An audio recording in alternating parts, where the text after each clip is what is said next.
was Brian there over in Ockbrook telling us all about his world record shit. What a fucking horrific state of affairs we are going through today with these fucking world records. Well, I mean, it makes sense now, doesn't it? It makes sense now. What he's just said, you know, I've always been a little puzzled.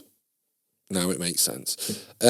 Anyway, we're going to go for a quick break. When we come back, hopefully we'll have a news update for you, more calls and more comments from the Facebook page. Oh, this is Emperor Norihito.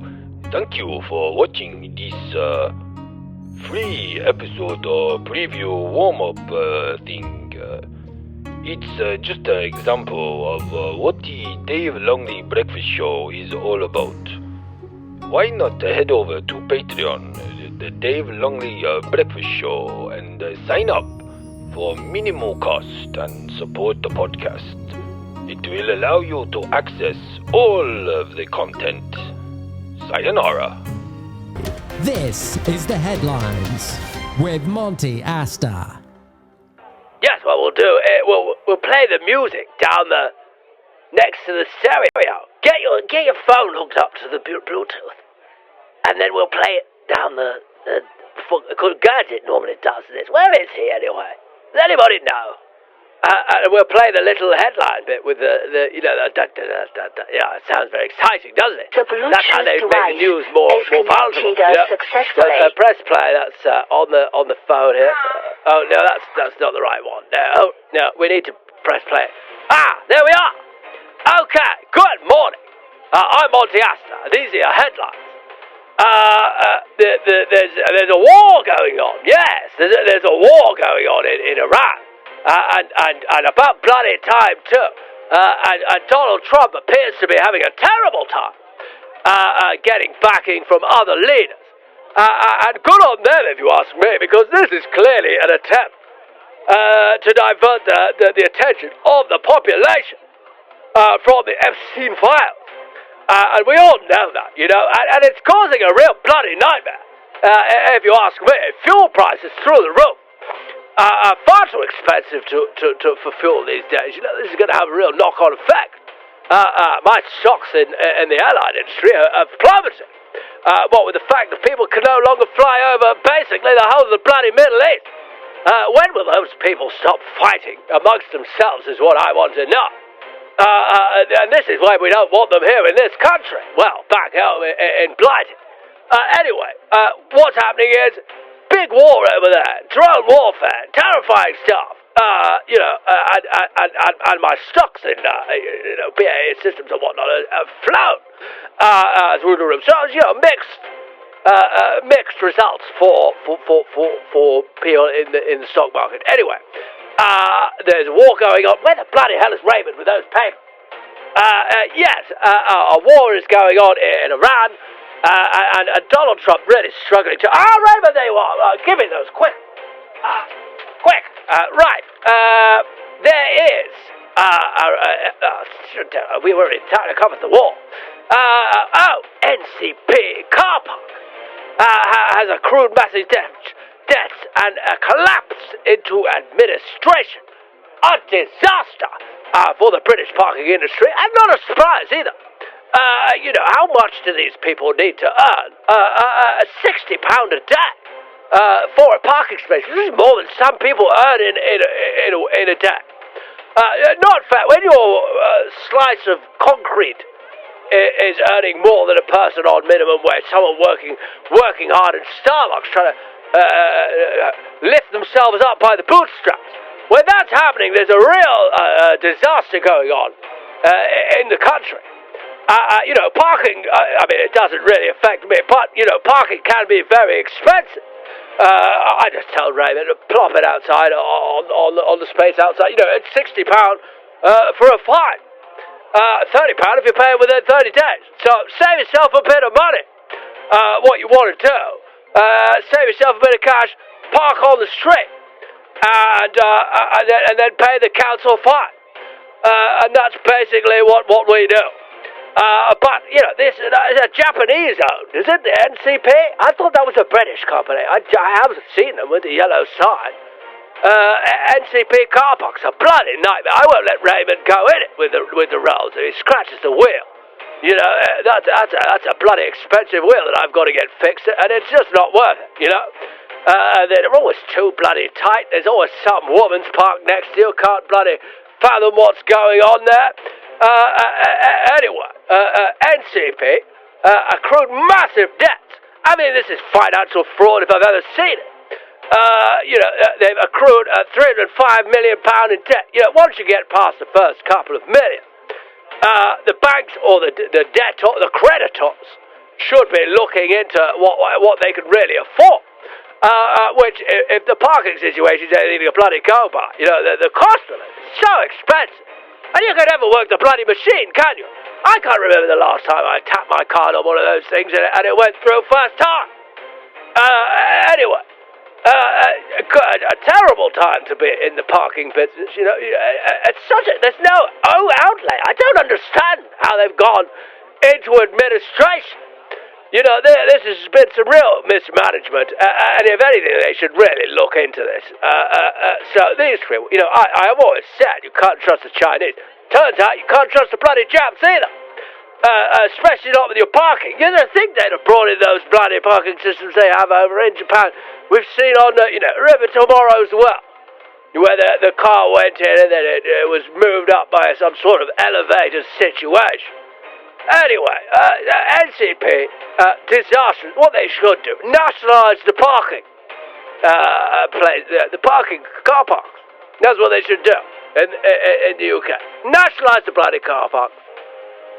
And it caused a lot of issues at first, but, after a while, what we need, this is mismanagement by the Labour government, has allowed this to happen, is what's happened. And we need some real reform in this country. They would look after the parking situation. You know they've all got nice cars. So they would really look after the parking situation. If anything, it's Keir Starmer is to blame for this. Somehow. And we must get him out. Anyway, what else have we got? It can't all just be about financial news. More motorist news here as attacks on workmen by motorists surge as anger grows over the pothole backlog. And I'm not bloody surprised. This country's got more potholes than the Gaza bloody Strip. We've got a lot of workmen, if you could call them that. They're just blokes in orange jumpsuits, sitting next to the road, sipping on tea that they're pouring from their flasks.